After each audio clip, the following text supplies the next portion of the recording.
up, everybody? Happy Friday, Merry Christmas, Happy Holidays. Alistair Murray, first one on down in Melbourne, Australia. Bob Walker. Hello, Bob. Chilly and damp North Texas. Haven't seen Bob on a while. Tom Fishbeck down in SoCal.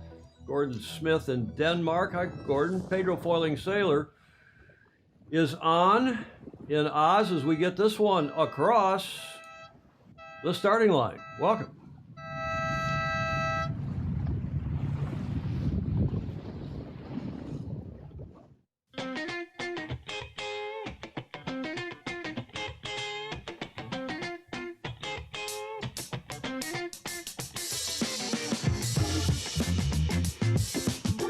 Good afternoon. Welcome to Studio B here at the Beach Street Yacht Club in San Francisco, where it's a little after 1300, 1 p.m. on this Friday before Christmas. The year's about over. Show number 671, Friday the 22nd of December. We'll have a show on Christmas night, our 25th, which is Boxing Day down under, of course, for the watch party for the start of the Rolex Sydney Hobart. And then we'll do our regular Tuesday show as well. We'll talk about that in a minute to catch up on what's going on in the Sydney Hobart. Some boats aren't going to be quite finished by then, but they're going to be probably, the Maxis, Julia, are probably going to be well and truly down the coast. By Tuesday night. By Tuesday, well, Tuesday 1300 when we go live. Oh, yeah. That'd be good. Which is their...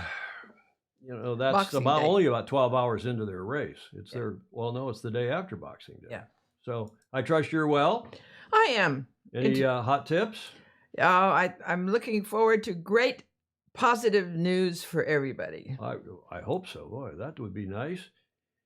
Ted Ryman saying hi from Cape Town. T.R. DeYoung in rainy SoCal. Yeah, it's cleared up here. We have actually a pretty nice day up here, TR, for a change. After a week of rain, but it's a nice sunny day here in San Francisco, at least here in the Marina District. Warren Schasser saying good morning from Brisbane in Australia. A lot of Aussies on today. It's going to be an Aussie-centric show, in fact. Yes. John Hanfield says he's at the candy store. I hope he is in Newport, Rhode Island, at the Clark Cookhouse. Commodore Adkins, Steve saying it's freezing in Connecticut. Peter Taylor's checking in from New York City. Pedro Foiling Sailor's going, he's headed off to breakfast. What time is it in Sydney? 08:03, so he'll join us soon. John Emmett's in South America, the man of international mystery in Argentina today. Yes. Clark Chapin saying good day from Plymouth, Michigan, as Paul Simon once said, a winter's day in a deep and dark December, except, Julia. Yes. What day is it today? The day after the winter solstice. Yeah. Our days are getting longer. Which is the best news we can have. I'm really allergic to the deep, dark days. Monica Diaz in Spain, where the days are also getting longer. She's in the northern hemisphere. Rick Bannerow up in the northeast, normally Connecticut. Merry Christmas to all, Monica. Thank you for that. Greg Phillips also in Oz on the Gold Coast. Clayton Embley, greetings from the airport at a 5-hour delay for Clayton Embley. Are you in Where is he? Kentucky, flying somewhere? Clayton, good morning from Bali. Well, he's not quite in Bali. Jody is up and at him. He's flying at 11. I had a long talk with Jody yesterday. Oh, yeah? Yeah, and he and his bride and friends, remember last year, they flew up to Bali and had I think their kids joined them as well. And yeah. He's doing that again, has an 11 a.m. flight today. So what is it, 0800 we said in Sydney. So in a couple, 3 hours, They're flying to Bali. And I asked him if he's going to give us a call like he did last year. Yes. I mean, I'm a great fan of Bali. I thought you were going to say you're a great fan of Jody Shields. Well, that goes without saying. He filled me in on some good stuff about Sydney Hobart, a few other things. Graham Sweeney is in snowy Shetland in Scotland. Indeed. Alistair Murray won't be with you on Boxing Day. I will be fast asleep at the Melbourne Cricket Ground at the Cricket with 50,000 of my closest friends. Yes. Yeah, he's trying again, Jody, now saying, good morning from Wanji en route to Bali. That's right. Hello, Paul Homchick. Nice to see you. Bing Bong is on. That is one of the Sangmeister boys. I won't identify which one. Jamie Hutchison. Hi, Jamie. Thanks for your comments. Good to see you on from Saratoga Springs in New York. Mary Longpre's down in SoCal where she says it's raining. Oh, it's sunny in Newport Beach, she said. Rain, sun, rain, sun. So back and forth, intermittent. We were like that a couple days ago. Yeah, we were. The Gillingham's let's do that right now, Julia. The Gillingham's in Leamington. I got to get back here to the back of the, behind me here on set. Today's the what? What day is it? The 19th? The 20th? What day is it? 22nd. Bloody hell. I thought I opened the 22nd up already. So I make quick work of this. There it is. I did open it up. The 22nd. Our advent calendar from the Gillinghams. Bon. I fixed the autofocus too, so that should autofocus. Maman. Julia? Yes. That's for you. I didn't bring sourdough muffins in. Uh-oh. It's too much sugar, too much carbs in 1 week. Oh, this is great orange, mandarin, passion fruit spread. What a great combination. Maybe we'll have that. Julia, you're coming down here for Christmas Eve dinner. Right. Because I've got to work on Christmas Day to put two shows together. I know. Put the Tuesday show together, but before that, we got to put the Monday night show together. So our watch party. I'm really looking forward to that. It's worth the effort. It's worth the. It is. Taking the day off. I'll sit here in the studio and watch the tube because the Warriors are playing in the morning and the 49ers are playing in the afternoon on Monday, on Christmas Day. Yes. We'll do that. Jonathan Frank is saying, greetings from Galveston where it's cloudy and 72 Fahrenheit, 22C. Ed Worley, hello. Ed down in SoCal. J. Frederick Bland saying good day, even though he's in Austin, Texas. Normally, let's carry on here with 671 for this Friday the 22nd. We're going to start with some Bravo Zulu right out of the box. And I have 3 of them. The first one is to Luna Rosa Prada Pirelli and their team and their team management. Do you see what's up there on the sale, Julia? Mm-hmm. Grazie, your team. And, this is their LEQ 12, the boat that broke when they crashed and broke. And apparently the shore team did amazing work in getting that boat back together. We were telling you on Tuesday's show that they were about to launch it in that video that I think was Monday that they were actually that video. But bravo Zulu to them, and I like that the team congratulated the shore team, the management obviously, by sticking this branding up on the sail. Yeah, that was really classy. It is. Yeoman's effort, superhuman effort to get that boat back, and by the way, they capsized. I have that video. We'll show you. They capsized today or yesterday or today, and we'll show you that in due course. Another Bravo Zulu, you know who that is? Well, he is one of my favorite young sailors, a favorite Fozy. That is Leo Leonard Takahashi. We told you that he had joined the USA Sail GP team. And then on Tuesday's show, we were congratulating him for sailing with and helping Megan Thompson of New Zealand get to the podium of the World Match Racing Tour Finals, the World Match Racing Championship in Shenzhen, China. Bravo Zulu to him. And there's a new announcement out today. He has joined.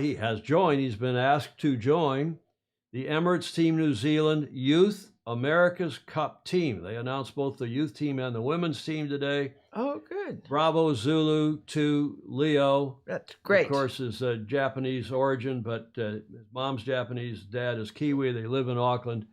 He is with that team. Bravo. This just been named to that team, so Bravo Zulu Leo.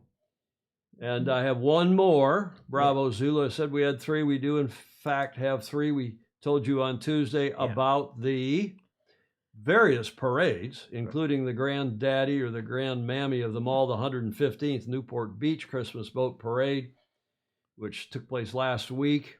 And I am very pleased, Julie, to report that my yacht club, the Balboa Yacht Club, won again. I did it. Won again the best, the Ring of Lights Award for the best decorated shoreside facility. Oh. And Balboa Yacht Club, this photo. I don't know if Tom Walker took that picture. I don't know who took that photo of Mary Longpre, who's on here, if she took it.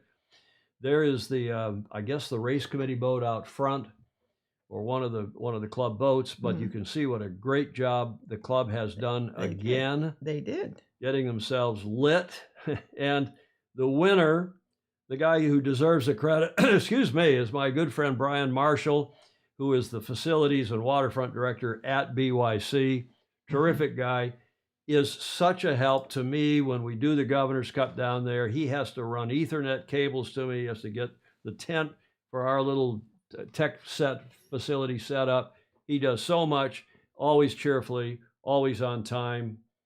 And he great. is With a smile. And he's been Julie at that club. He started out as kind of a dock boy, I think. Yeah. And now he's director of facilities and the waterfront and God knows what else. Yeah. He's been at the club, I think, for 30 years, maybe longer, 35 Good for years. him. Terrific guy. Bravo Zulu, Brian. As we said at the top of the show, it is last night, at least 7 o'clock here in San Francisco, was the December solstice, what we in the Northern Hemisphere call the winter solstice. And the shortest day here in the Northern Hemisphere, the longest day down under, it is the start of your summer officially. It is the start of our winter up here officially. And I have found, finally, the best video I've ever seen that explains the tilt of the Earth's axis and this whole thing. It's only a minute plus, and it's from BBC News. Have a look. This year, December the 21st is the winter solstice in the Northern Hemisphere, where we are. It's sometimes referred to as the shortest day, but what exactly does that mean? Well, it's all related to the Earth rotating around the Sun and the tilt of its axis. Here's the Earth orbiting around the Sun, and one whole rotation takes 365 days, 1 year. At the same time, the Earth is spinning on its own axis, one rotation being 24 hours, 1 day. If we look closely at the Earth, we can actually see that it's tilted by 23.5 degrees to be precise. And that means as it orbits the Sun, it alters the way it faces it. Now, as the Earth continues its orbit around the Sun, you can see that here, the Northern Hemisphere is facing it.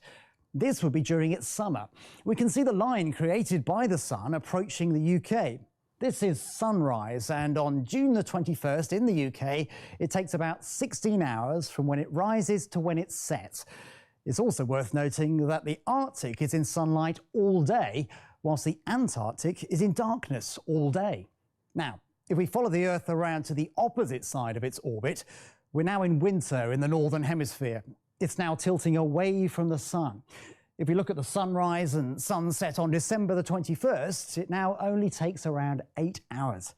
This is the winter solstice, and while it means it's the shortest day, it also means that from now on, as the Earth continues its orbit, the days will start to get longer, and although a long way off, summer really is on its way. Now that has to be the best, simplest, it's, you all knew that. You knew that, all the FOSI know that. But as an explanation, so super clear and impressive graphics. Yes. That from the BBC News.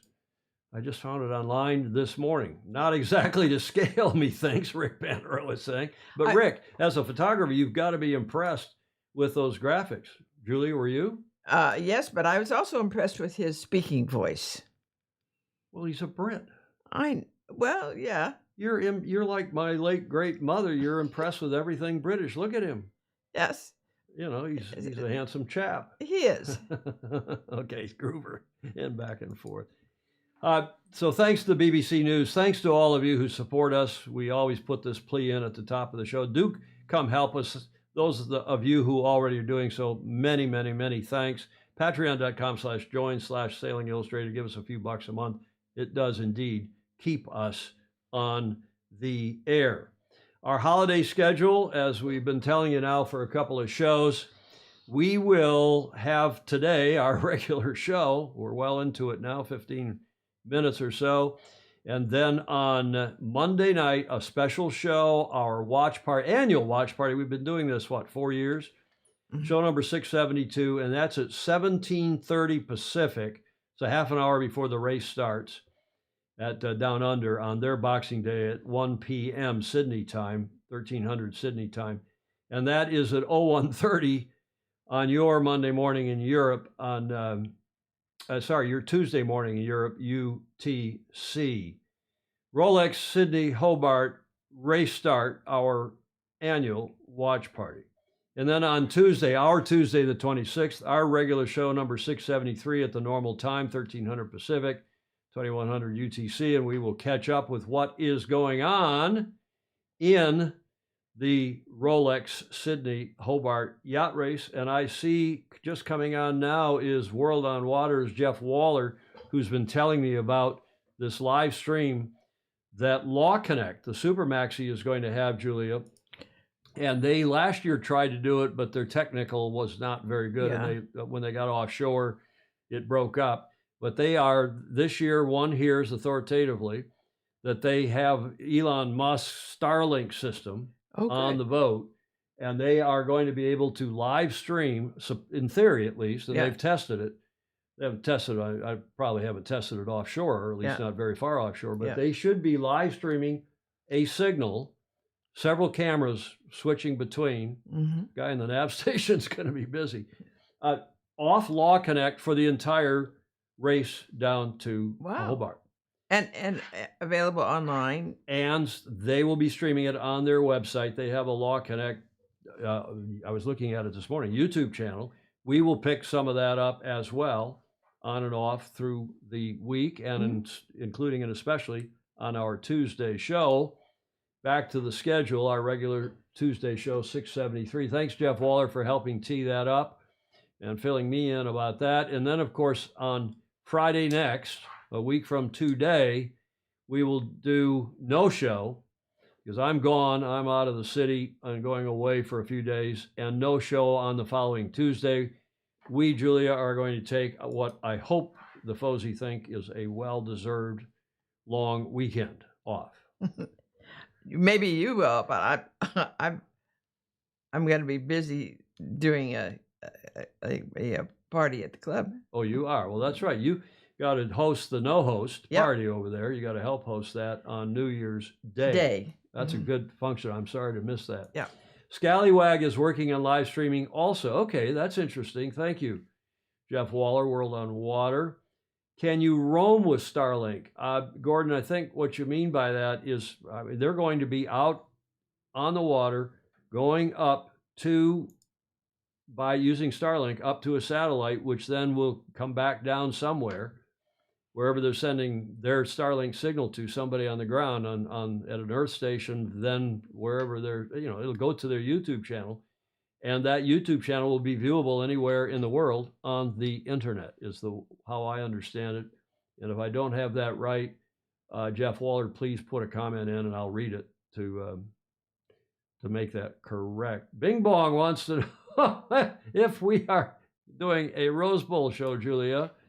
Yes. A Rose Bowl show. I'm going to be watching the Rose Bowl on New Year's Day, and you're probably going to be watching it over at the St. Francis Yacht Club. Yeah. The club is closed from just before New Year's Day. Was it closed all Christmas week? 14 days.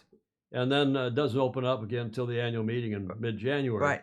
But for a long time, the members at St. Francis, like for 40 years, right? Yeah. Have had the club's closed, but they do their own potluck, the BYOB. To watch the Rose Bowl. Well, to watch whatever games are on the tube. Right? But it started during the era of Montana. Montana, Joe Montana. Yeah. Playing for whom? That's the 49ers, not the Rose Bowl. He wasn't playing on New Year's Day. Well, it was that era when we were doing it. Okay. From what I understand, there's total coverage of the Earth. It's not really roaming because it's the same carrier. Yeah, they're just going up to satellite. And he's launched, what, dozens, hundreds of satellites by now for this whole thing? Yes, I understood the idea that they would be racing offshore. My point is Starlight didn't originally let subscribers to move their antenna geographically. Oh, really? Okay, then maybe that was some other SATCOM system, Gordon. We'll see. Okay, so that's our schedule. Then we'll be back at it, our regular show, on Friday, January 5th. We'll be back at it at our normal time for show number 674. Mm-hmm. Getting up there, Julia, to 700, step by step. Okay, we've got a preview for you coming up of the this year's 70, is it what, the 78th Sydney Hobart race, 77, 78th, I think. But before that, we want to get to John's report, our coach's corner with Super Posey John Emmett, a man of international mystery whose report on Tuesday started out in Weymouth and ended up in Argentina. And today he is not quite the boy from Ipanema, because that would be in Rio. And he is the boy on the beach in Argentina. In Argentina. Let's go to John in the coach's corner in Mar del Plata, Argentina. Mm-hmm. Before we get to John's report, though, I want to point out where that is. Those of you who are geographically challenged, particularly about South America, it's south of Montevideo, south of BA, Buenos Aires. Mm-hmm. And you can see Brazil up further north. So that is where Mar del Plata is, right down there near the bottom of that map. And that's from whence John reports on this beautiful beach. He was walking this beach today. In fact, took that photo.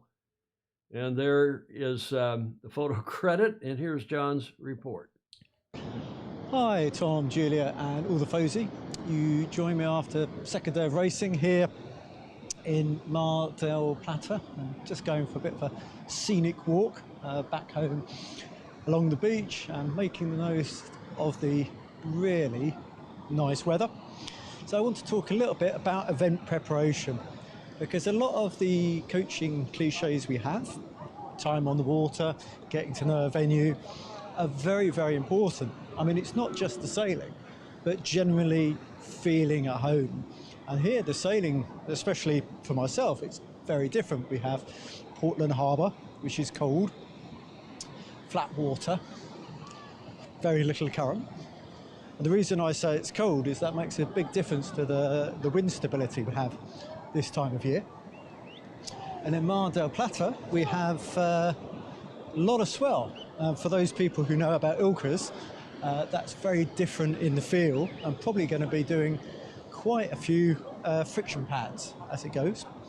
And then there's the other things that are hard to quantify but make a difference. So if you get there early, you have a lot more chance to correct any little errors, whether that's equipment that you forgot, or fitness you forgot, or if there's a delay in either your arrival or what often happens is your luggage arrival. I know people who've made it to a championships on time, but their tiller hasn't. For the Worlds in LA, where I think I finished fourth in the end and Lily won, I think I arrived 3 days before my luggage. So I just had the clothes that I the clothes that I arrived in. So every day I would do a hand wash and then dry them for about an hour, which of course was exactly when the cleaning lady would turn up and want to clean my room. And I think she was Mexican and only, she didn't speak much English, so that was always good fun. Yeah, arriving early, getting to know the venue, even just getting acclimatised is very important.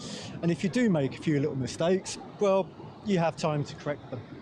So I debated whether I should tell you about my journey so far, but I know the Fosey is always good for a laugh, especially if I might fall down another hole in a beach. It's interesting, they've got this little step here that caught me out in Weymouth.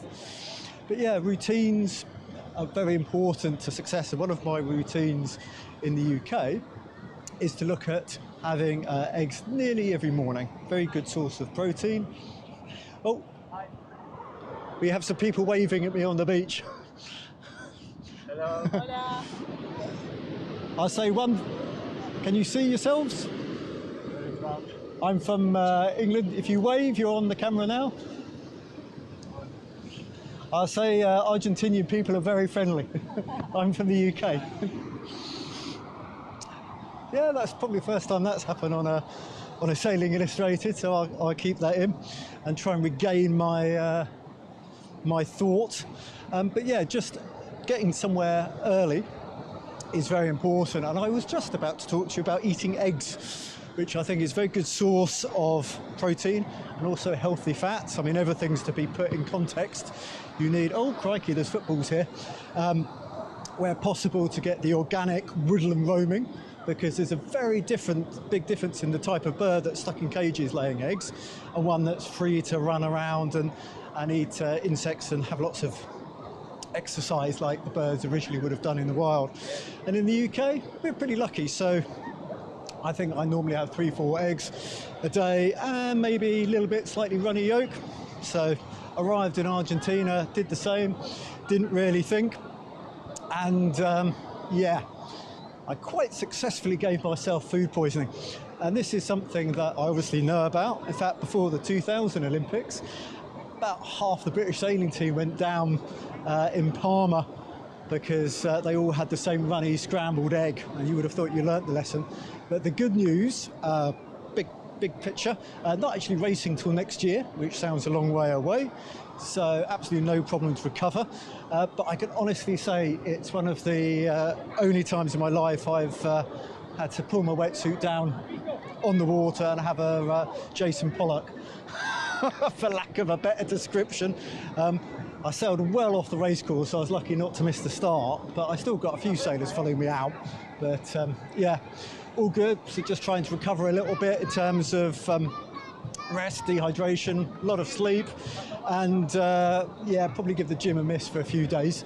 But yeah, that's a good example how a simple action can have a big effect. And actually, if I had thought about it more clearly, perhaps to go on the safe side when at events, it's a good thing, and just not to take unnecessary risks. And that's why it's good I learnt this now, rather than if I had arrived 2-3 days before the championships, and I wouldn't have had the chance to recover. So yeah, there we go. Nice thoughts as you tuck into your Christmas dinner. So I think I've already gone slightly over my normal time, so I'm going to wish everybody a very Merry Christmas, and enjoy that time you have with your family. Make the most of it wherever you are, and I will do my very best to join you on the show. It just depends what time I finish racing. Okay, bye. I think it's fair to say that was a bit of a catharsis for Yes. John. No pun intended. Yes. I'm getting comments from John Sangmeister. I don't think I'll read all of them. I'm getting texts from him, but he does point out, thank you, John, that I wonder if he's talking about Elon Musk here. I don't think he says that Elon. I don't think all his texts are about Elon. He's saying he, meaning Elon Musk, is launching 8,000 satellites. They talk to each other with lasers. Mm-hmm. The satellites talk to each other with lasers. I did not know that. And they are not, the satellites, therefore, he says, are not necessarily geosynchronous. Yeah. So they're up there in a mesh, in a net, talking with each other, getting the signal one way or another to the ground. That's interesting. Mm-hmm. And John, I know, has a Starlink system on his boat, and he says it works beautifully offshore. By the way, Julia, do you feel any richer today? Stocks clinch an 8th straight winning week as inflation nears the Fed's target. So I think today the market was not that up. It was pretty steady. Yeah. Good. That's good, Julia. Keep making more money. Somebody's got to.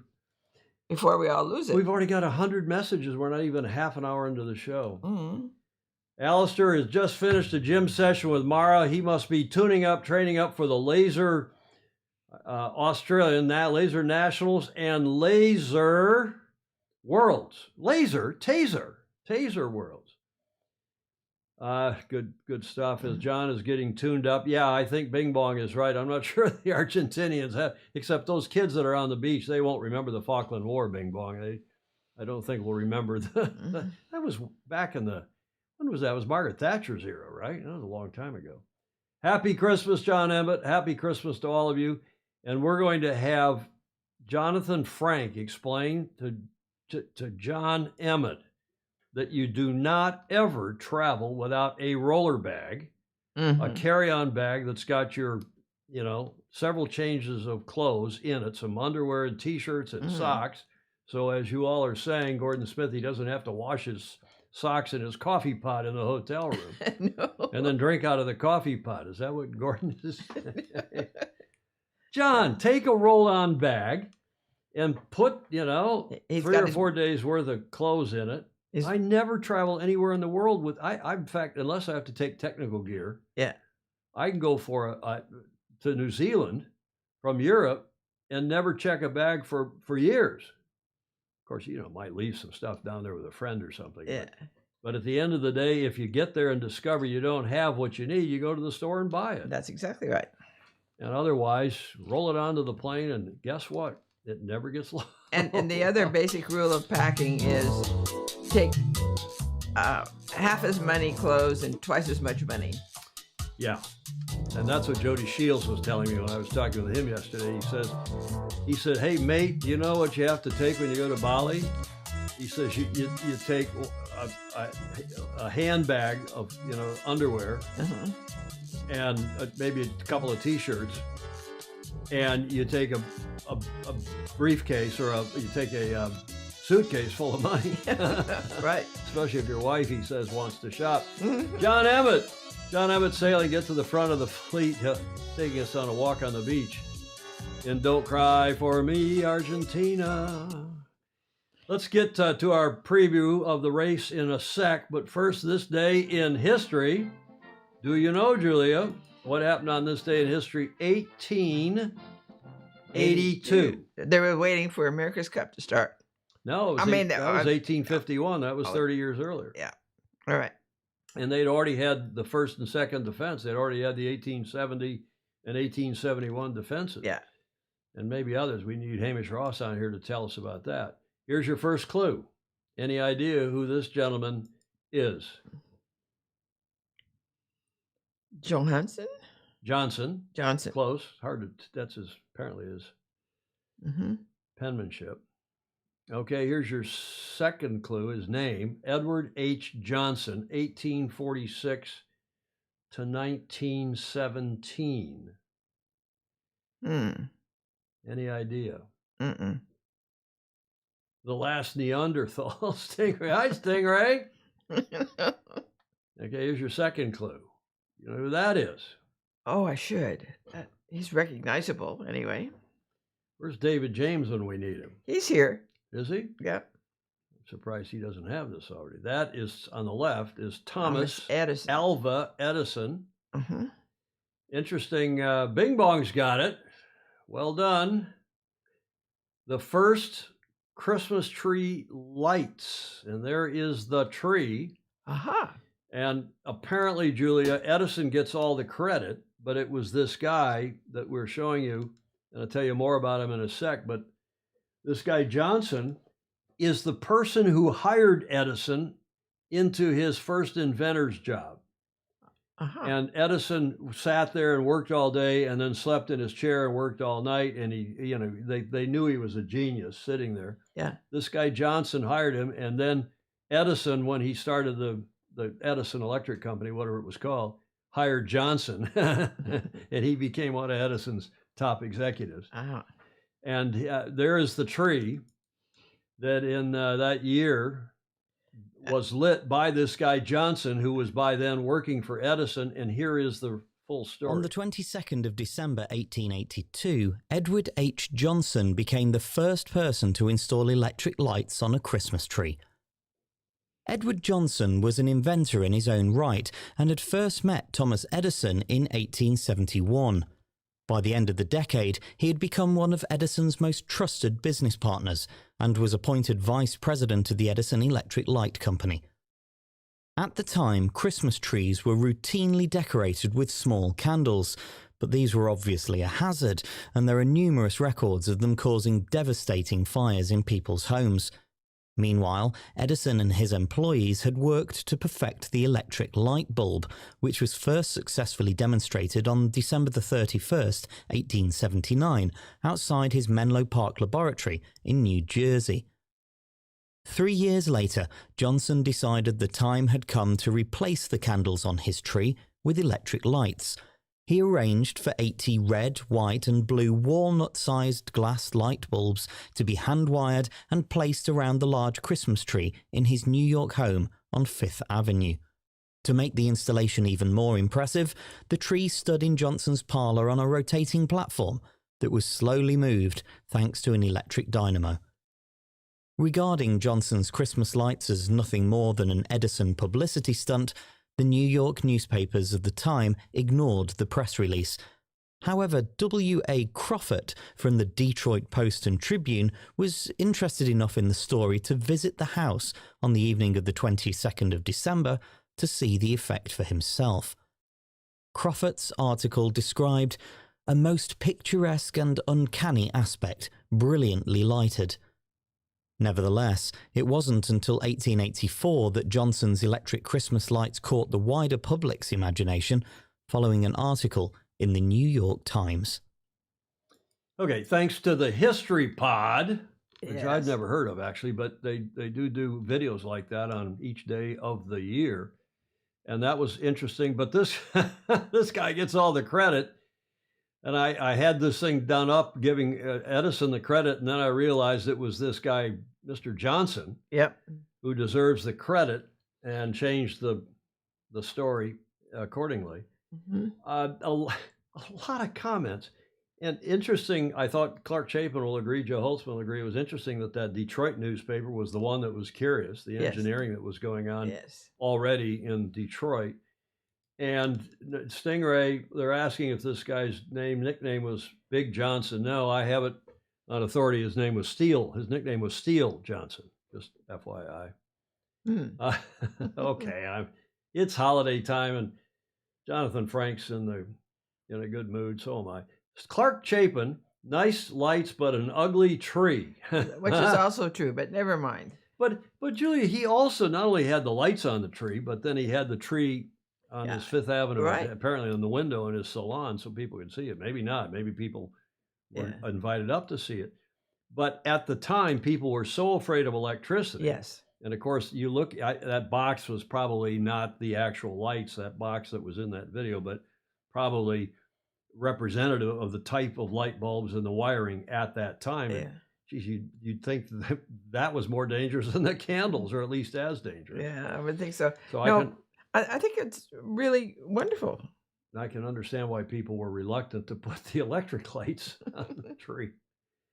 Yes. Jonathan Frank saying, heck, just throw out your old socks and undies and go buy new ones, or just go commando. Well, I never wear any socks anyway, so that's not a problem. But underwear, well, that's a different story. Mm. Okay, Julia, well, let's carry on here and get to the Rolex Sydney Hobart yacht race starting on Monday, Boxing Day down under.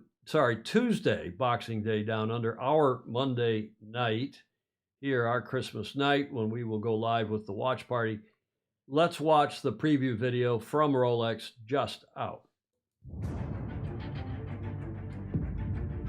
This is the race of the world. Definitely a lifetime highlight. Big winds, big seas, the real Hobart experience. An intense and illustrious ocean race. It's always been about sailors who dare to dream. An intrepid fleet of over 100 yachts. There's something that always thumps inside my heart. A 628 nautical mile challenge. It's like climbing a mountain. It's not for the faint-hearted. An enthralling quest for line honours. I think you just have to aim big. You never know, this could be a year. A place in legend for the overall winner. The true battle out there is really for the Tattersall Cup. The Rolex Sydney Hobart Yacht Race, organised by the Cruising Yacht Club of Australia, in collaboration with the Royal Yacht Club of Tasmania, returns for its 78th edition. The start is awesome, just all the boats close and just all the drama that goes with it. Yeah, just go. Both professional and Corinthian crews will summon their deepest resources, confront the challenging conditions, and seek to etch their place in the event's fabled history. They will take on one of sailing's most famous racecourses, running from Sydney Harbour through the notorious Bass Strait, ending in Hobart. partnered by Rolex since 2002, the Rolex Sydney Hobart always showcases sailing excellence and an intrepid human spirit. It's a dream come true to do it. Long may this race continue. The eagerly anticipated 78th edition of the Rolex Sydney Hobart Yacht Race commences on the 26th of December. Gorgeous. Yes, indeed. My favorite race. I'm sorry if Andrew, I had a long talk with Andrew McIrvin yesterday too. Oh, good. About various things.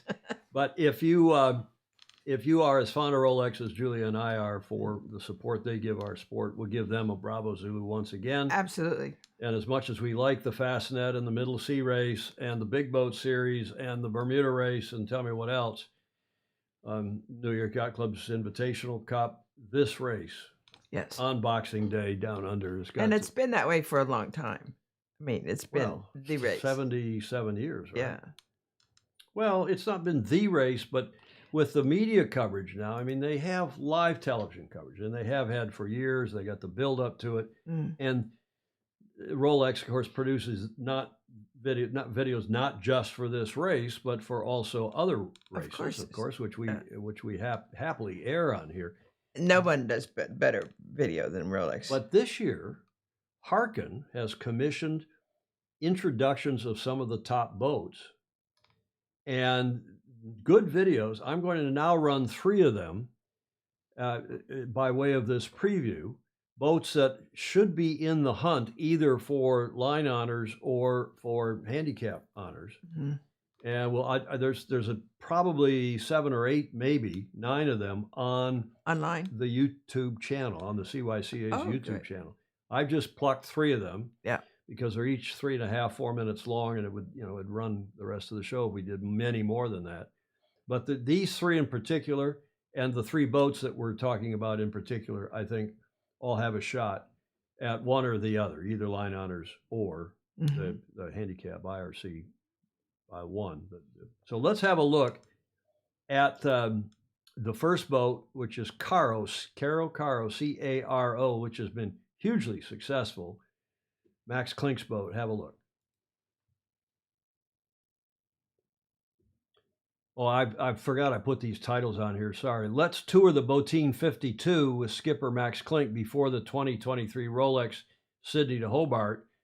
And by way of further introduction, Caro, I think it's Caro, was the winner of the 50th Rolex Fastnet race in 2023 and topped their division in the Rolex Middle Sea race a few months later. They won their first race out, the RORC Transatlantic, in 2022. In Australia, they won the IRC Division 1 at Hamilton Island Race Week last year in 2022. Overall, of the other informed TP52s, they came 3rd in the Sydney Hobart last year. They aren't new to the great race and have come back for more after an incredible 12 months. Can they win 2 Rolex races overall within 12 months? And here now is that video. That's an incredible record.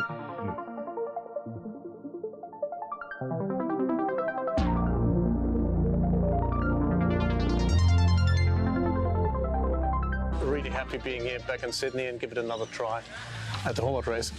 Indeed, but you had a fantastic Rolex Fastnet race this year, and you're close in the Rolex Middle Sea, but the weather didn't fall your way. Yeah, exactly. It's like it was a typical Middle Sea race with a lot of park-ups and new faces. So yeah, luckily we managed to win the class, but yeah, it was not the overall win. It ended up being a bit of a big boat race, but that's okay.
We'll see. Oh, there it is. Now it's working. You all can hear it now. I don't understand why, but I just did a little software switch to and from. Okay, so you hear that last video.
Now it's just the weather that needs to play a good hand, and then we have to see if we're able to win the class. That is the top goal, to